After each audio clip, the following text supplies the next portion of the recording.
promise to love you forever. Hindi tayo maghihiwalay. No matter what happens,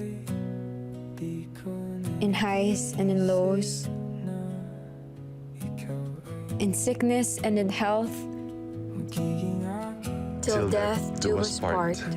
Salamat sa aking swerte, nagkatotoo ang aking hiling. Ikaw ay ligaya.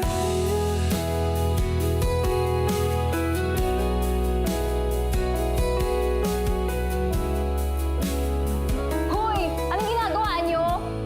Wow, feel na feel niyo pala talaga ang married life, ha?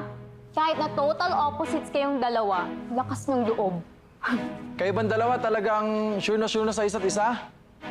Ang pinakamahalagang tanong dito eh, sure na ba kayo dyan sa nilagay ninyong sa prenup? Sure na. We will be together forever.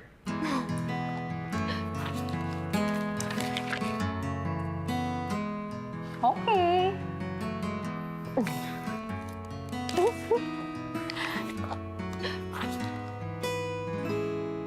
Ay, oh, wait, love.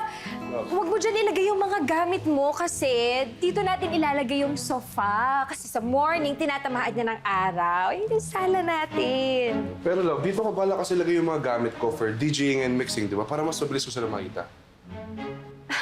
Love, pwede mo naman ilagay doon.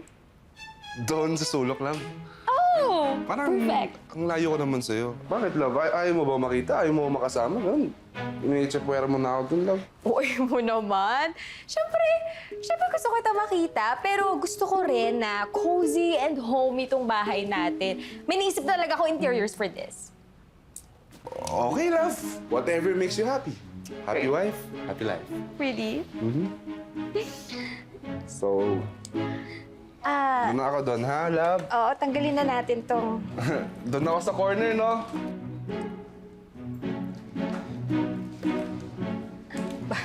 Love, sure? Dito Yes! Diyan ka sa corner lang. ako. Love, baka dito. Pwede na. Dito. Hindi, love. Move ka pa. Dito, love. Perfect.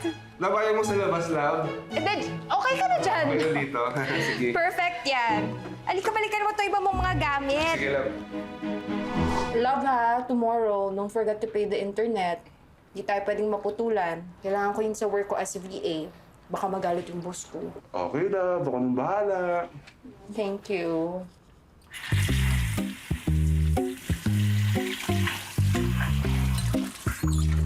Bye, love.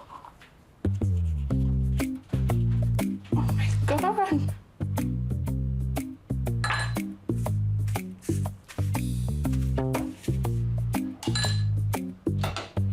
Ayan, nagkakalabasan yung mga differences yung mag-asawa. Nako, marami ka pang madidiscover kay Levi na hindi mo pa alam nung mag-jowa pa lang kayo. Alam ko naman magkakaroon kami ng ganun, tol. Pero sobrang OC niya eh. Lahat ng gamit ko nililigpit niya.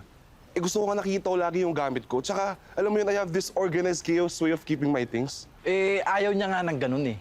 Sino ba talaga masusunod sa inyo? Hindi ko naman sinasabi na ako lagi ang dapat na masusunod sa mga bagay-bagay sa bahay. Pero kasi, mas alam ko talaga yung mga gagawin. Kaya ako, I prefer na live-in muna. In that way, makikita mo kung okay ba kayo sa isa't isa, living together. Mas practical, tsaka makikita mo kung compatible kayo sa isa't isa. Sana pala, nag-live-in na lang muna kami, no? Pero paano? Kapag ayaw niyo ng isa't isa, hiwalay na? Dahil lang doon, maghihiwalay kami. Kahit na mahal naman yung isa't isa. True. Kesa naman magbayad ka ng 10 million, di ba, kung aayaw ka. Hindi naman yun yung option, bro, eh. Tama ka naman eh. Pero isa pa, kaya mo bang magbayad ng 10 million kapag ikaw na yung kumalas? Ha? Seryoso ba yun? Yes, the 10 million clause is legal and binding.